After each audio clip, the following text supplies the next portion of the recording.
Assalamualaikum warahmatullahi wabarakatuh. Perkenalkan, nama saya Muhammad Jaki dengan NIM C0504222035. Saya berasal dari Politeknik Negeri Banjarmasin. Jadi di sini saya akan menjelaskan tentang aktivitas diagram pada aplikasi Gojek. Lebih tepatnya saya akan menjelaskan terkhusus pada fitur GoRide pada aplikasi Gojek. Jadi banyak proses yang terjadi sebelum kita mengakses GoRide dan maupun setelah mengakses aplikasi fitur GoRide. Di awal, sebelum kita masuk ke GoRide, tentunya kita harus membuka aplikasi Gojek terlebih dahulu. Di aplikasi Gojek terdapat sistem login dan register. Namun, di login dan register ini pada aplikasi Gojek sebenarnya tidak terlalu berbeda karena mereka saling terhubung fiturnya, karena dia lebih ke arah verifikasi nomor telepon si pengguna nih. Kalau nggak ada, dia bakal ngeregister, tapi kalau sudah ada bakal tersambung ke akun yang sudah dibuat oleh pengguna tersebut. Jadi di sini user atau pengguna bakal masuk ke aplikasi Gojek. Kemudian bebas di sini, terserah pengguna boleh menekan tombol login atau tombol register. Lanjut, setelah itu pengguna bakal disuruh untuk mengisi nomor telepon pengguna. Setelah dikirim, maka sistem akan memvalidasi nomor telepon tersebut apakah bisa untuk dijadikan nomor telepon atau tidak, apakah itu termasuk nomor telepon atau tidak. Jika data tersebut, nomor telepon tersebut valid, maka pengguna diminta akan untuk menekan tombol lanjut. Lalu sistem akan mengirimkan OTP. Namun jika nomor telepon tersebut invalid, maka pengguna akan diminta untuk mengisi nomor telepon lagi sampai nomor telepon tersebut valid. Oke, setelah mengirimkan OTP, user atau pengguna bakal diminta untuk mengisi OTP yang telah diberikan melalui pesan atau WhatsApp. Oke, setelah mengisi OTP dan mengirimkan kepada sistem, maka sistem akan memvalidasi OTP lagi. Apakah benar OTP yang dimasukkan itu sesuai atau tidak dengan OTP yang dikirimkan.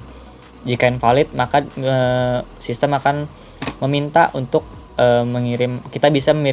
si pengguna bisa meminta untuk mengirimkan OTP ulang.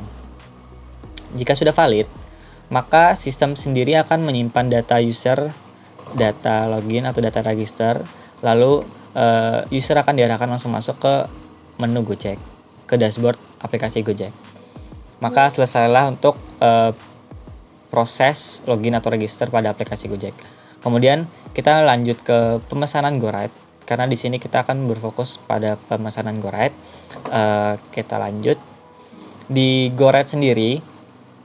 Untuk langkah-langkah kita masuk ke fitur GoRide, setelah di dashboard, kita sebagai pengguna akan diminta untuk memilih icon GoRide untuk menggunakan fitur GoRide. Di GoRide sendiri, pengguna akan diminta untuk memasukkan alamat tujuan dan memasukkan titik penjemputan. Kemudian sistem akan memverifikasi lokasi penjemputan dan memastikan keakuratannya. Kemudian sistem sendiri akan memperkirakan jarak dan waktu tempuh ke tujuan, bakal diarahkan sistem tersebut. Kemudian si pengguna akan diminta untuk memilih jenis layanan GoRide tersebut. Apakah GoRide Car atau GoRide Bike yang pakai motor. Terus pengguna akan menambahkan catatan jika ada, lalu pengguna memilih metode pembayaran. Setelah itu, sistem sendiri akan memverifikasi metode pembayaran yang dipakai oleh pengguna. Namun di situ tidak langsung bayar, tapi akan berlanjut ke perjalanan dari pengguna tersebut dulu. Jadi maka dari itu sistem akan memberikan detail pemesanan seperti lokasi penjemputan, tujuan, jenis layanan, harga dan metode pembayaran yang dipilih oleh pengguna tadi. Kemudian setelah dirasa sesuai, maka si pengguna akan menekan tombol pesan untuk si driver ini bisa buat lanjut. Lalu setelah si user ini menekan tombol pesan, maka sistem di sini akan mencari driver yang tersedia di sekitar lokasi penjemputan. Dan juga dari sistem juga memberikan detail pemesanan termasuk lokasi penjemputan, tujuan, dan lain-lain kepada driver. Di sini ada driver. Oke, maka driver sendiri akan melihat permintaan pesanan tersebut di aplikasi khusus dari Gojek sendiri untuk driver. Lalu driver ini bisa memilih untuk menerima pesanan atau tidak. Jika si driver ini tidak menerima pesanan, maka sistem akan mencarikan driver lain yang tersedia. Namun jika si driver ini menerima pesanan, maka driver bergerak menuju lokasi penjemputan dan user bisa menunggu driver, lalu lanjutlah ke perjalanan ke tujuan. Oke, selesai untuk proses dari pemesanan GoRide. Lalu lanjut dengan proses selanjutnya. Apabila kita sudah di dalam perjalanan, namun kita ada perubahan tujuan di aplikasi GoRide. Misalkan kita mau menuju ke A, namun kita bisa menambahkan rute ke B atau mau berpindah rute ke tujuan B. Jadi di aplikasi pengguna sendiri, kita bisa melihat status perjalanan yang sedang berlangsung. Lalu nanti akan diarahkan jika kita ingin mengubah, bakal ada tombol ubah tujuan. Di tombol ubah tujuan ini, kita bisa memilih lokasi baru yang ingin dituju oleh user. Nah, oleh sistem sendiri bakal mengkonfirmasi pilihan pengguna dan menampilkan perkiraan waktu dan biaya tambahan. Si pengguna bakal disuruh mengkonfirmasi apakah benar ingin mengubah tujuan atau tidak. Jika tidak, bakal kembali ke arah menekan tombol ubah tujuan. Jika ya, pengguna setelah mengkonfirmasi pilihannya, sistem bakal meneruskan informasi tersebut ke driver dan driver mendapatkan tujuan baru. Oke, itu selesai untuk proses perubahan tujuan sendiri. Sedangkan apabila si pengguna ini entah sebelum perjalanan berlangsung atau sedang perjalanan berlangsung, itu si pengguna bisa ngechat drivernya entah untuk menentukan titik penjemputan dan lain-lain, untuk berkomunikasi agar si driver dapat mengetahui lokasi pengguna. Biasanya chat driver berguna untuk seperti itu. Oke, di user pengguna memilih orderan yang sedang berlangsung. Lalu akan ada tombol chat dan memulai percakapan. Si user bakal mengirimkan pesan kepada driver, tapi lewat sistem dulu. Jadi sistem ini akan melanjutkan pesan ke driver. Si driver menerima pesan, si driver membalas pesan, dan driver lanjut mengirimkan pesan lagi kepada user, dan melalui sistem akan meneruskan pesan tersebut ke user. Apakah dari user ini ingin mengirimkan pesan lagi? Jika ya, bakal lanjut kembali ke proses sebelumnya yaitu mengirimkan pesan. Jika sudah tidak ingin mengirimkan pesan lagi, maka user akan lanjut ke driver sini, lalu percakapan akan berhenti.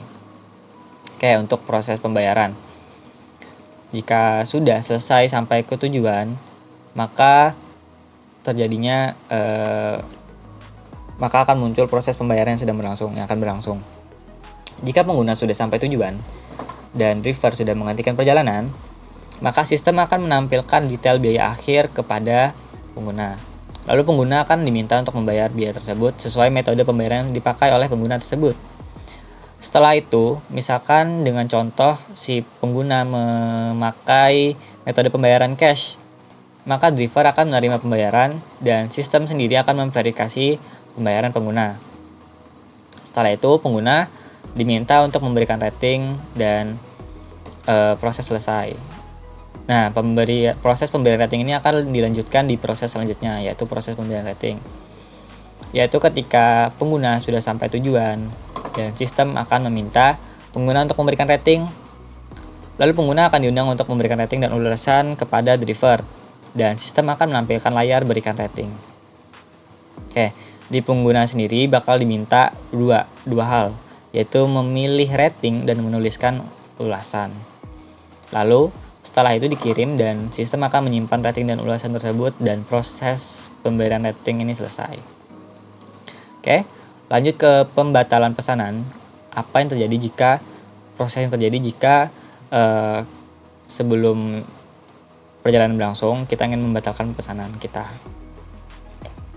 Oke, di proses pembatalan pesanan ini, maka si pengguna bisa membuka order atau pesanan yang sedang berlangsung, lalu menekan tombol batalkan. Sistem akan menampilkan konfirmasi kepada pengguna apakah pengguna sendiri ingin betul-betul membatalkan pesanannya atau tidak. Jika tidak, bakal kembali ke proses sebelumnya. Namun jika ya, pengguna akan memberikan alasan pembatalan tersebut. Lalu dari sistem sendiri akan meneruskan pesan tersebut ke driver. Driver akan melihat detail pembatalan, driver mengakhiri perjalanan, dan pengguna mendapatkan pengembalian dana jika sudah terjadi proses pembayaran yang sedang berlangsung. Oke, mungkin itu saja dari penjelasan saya untuk aktivitas diagram pada fitur GoRide pada aplikasi Gojek. Kurang lebihnya saya mohon maaf. Terima kasih sudah memperhatikan penjelasan saya saat ini. Wassalamualaikum warahmatullahi wabarakatuh.